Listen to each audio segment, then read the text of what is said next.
आज की तारीख में भारत का जनतंत्र वाकई मजाक बन के रह गया है। और ये मजाक बनाने का काम पक्ष विपक्ष दोनों ही लोग कर रहे हैं। सबसे बड़ी दुखद बात यह है, हम चाहे आदर्श की हम चाहे जितना बातें करें, लेकिन हमाम में सब नंगे हैं। जनतांत्रिक प्रक्रिया का पालन कोई भी राजनीतिक दल आज की तारीख में नहीं कर रहा है। फल क्या होता है? परिणाम कि जिसके पास सत्ता है, जिसके पास पावर है, जिसके पास धन बल है, जन बल है, वो तो उसका दुरुपयोग करेगा, वो चीजों का दुरुपयोग करता है। और वही चीज यहाँ हो रहा है।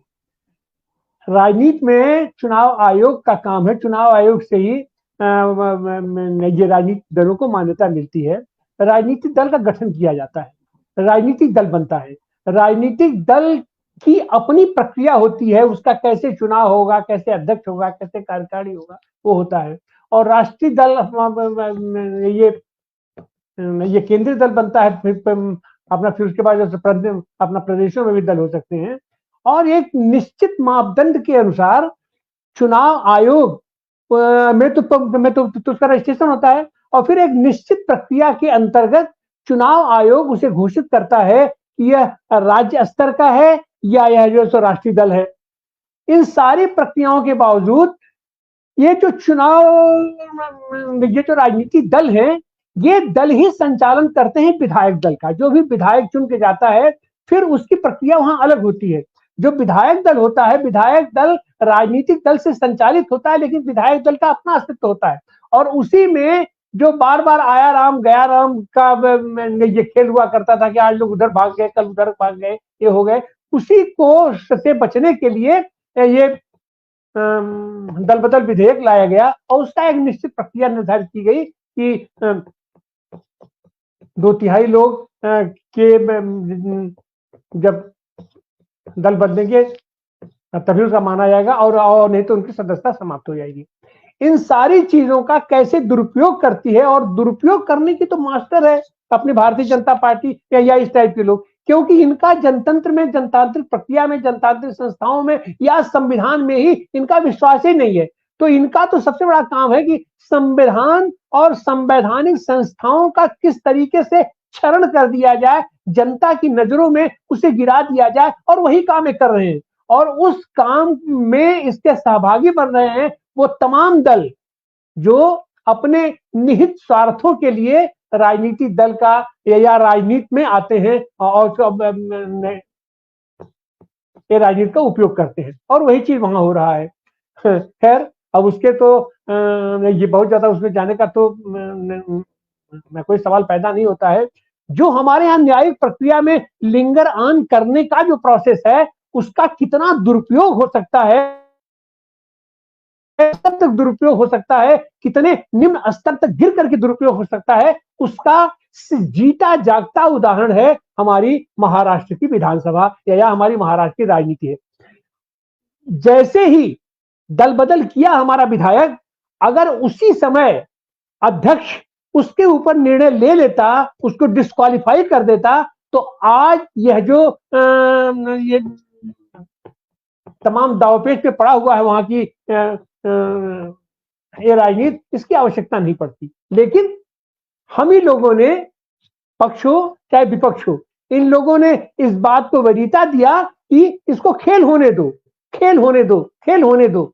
और वही परिणाम रहा कि शरद पवार भी जब उनका दल ही तोड़ करके उन्हीं का विधायक, उन्हीं का भतीजा जा करके वहां पर शपथ ग्रहण कर लेता है, और आप कहते हैं कि नहीं नहीं ये हमारी पार्टी नहीं गया, और फिर वो यहां से आकर के, तो यह कहीं ना कहीं से जनतंत्र और जनतांत्रिक संस्थाओं और राजनीतिक दलों का मजाक तो हम लोग खुद उड़ाते हैं। और परिणाम क्या होता है उसके बाद? उसका परिणाम यह होता है कि आज यह घिनौनी घृणित राजनीति जो हो रहा है, इतना सारी प्रक्रियाओं के बावजूद, सच तो यह था कि अगर दल बदल कानून पर निर्णय किया होता हमारा अध्यक्ष, विधानसभा अध्यक्ष, तो आज की तारीख में उसमें शायद कोई सदस्य ही नहीं बचता।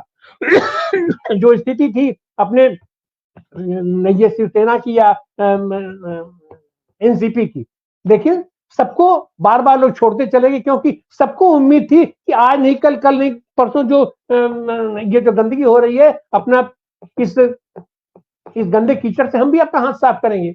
और परिणाम क्या हुआ?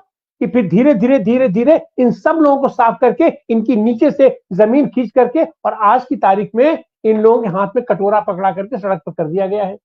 और आज स्थिति ये हो गई है कि शरद पवार जी वो लाख कहे कि मैंने उस दल का गठन किया, सब किया, क्या किया, लेकिन सच बात तो यह है कि आज की तारीख में आपके ही देखते देखते आपका विधायक, आपका बहुमत विधायक तो आपके पास नहीं है।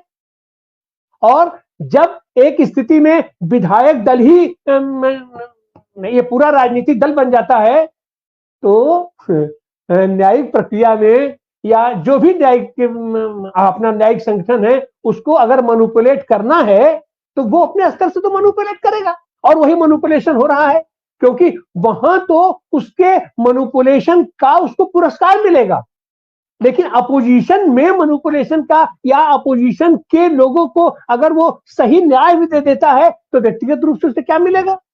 तो ये महत्वाकांक्षाओं का एक तरीके से सौदा है और ये राजनीति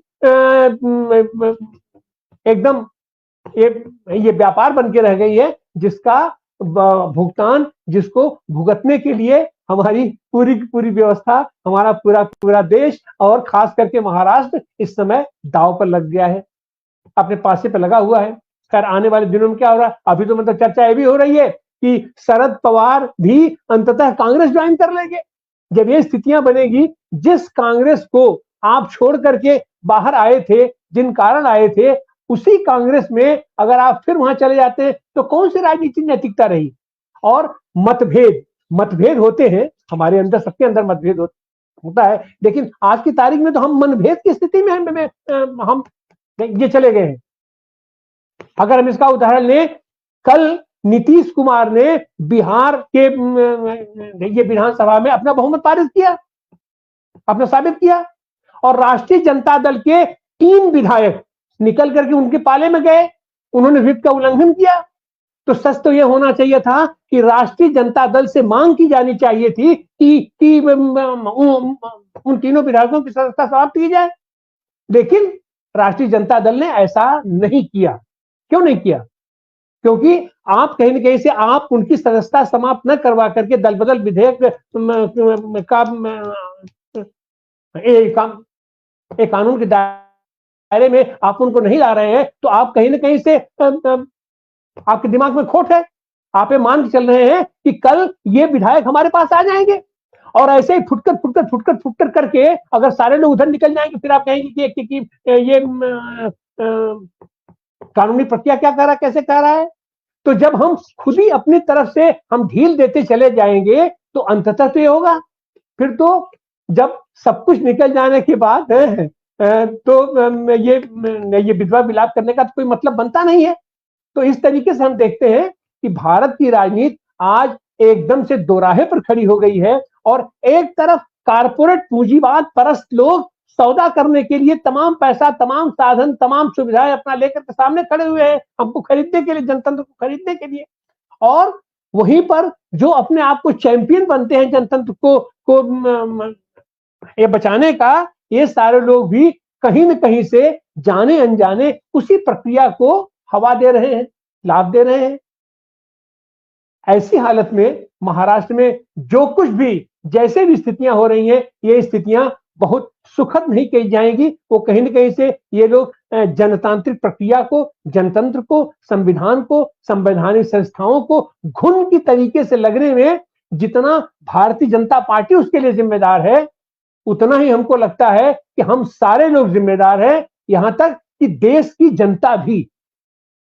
जनता भी ऐसे ही लोगों को चुनती है। अगर यही राजनीतिक दल किसी बढ़िया आदमी को, किसी वैचारिक आदमी को, किसी सैद्धांतिक आदमी को, किसी नैतिक आदमी को अगर टिकट दे करके मैदान में उतारती है तो उसको जनता नहीं चुनती है। राजनीतिक दल भी उसको प्रश्रय नहीं देते हैं, उसको चुन करके नहीं भेजते हैं। आज हम साफ देख रहे हैं कि हमारे यहां से तो लाख दर्जन बहते पाकिस्तान है। पाकिस्तान में इमरान खान के दल को छीन लिया गया, उसके सिंबल को छीन लिया गया, सब छीन लिया गया और इमरान खान को जेल में बंद कर दिया गया। लेकिन वहां पर बिना सिंबल के, निर्दलीय के रूप में इमरान खान बम्पर मेजॉरिटी के साथ उसके सारे लोग जीत के आए हैं।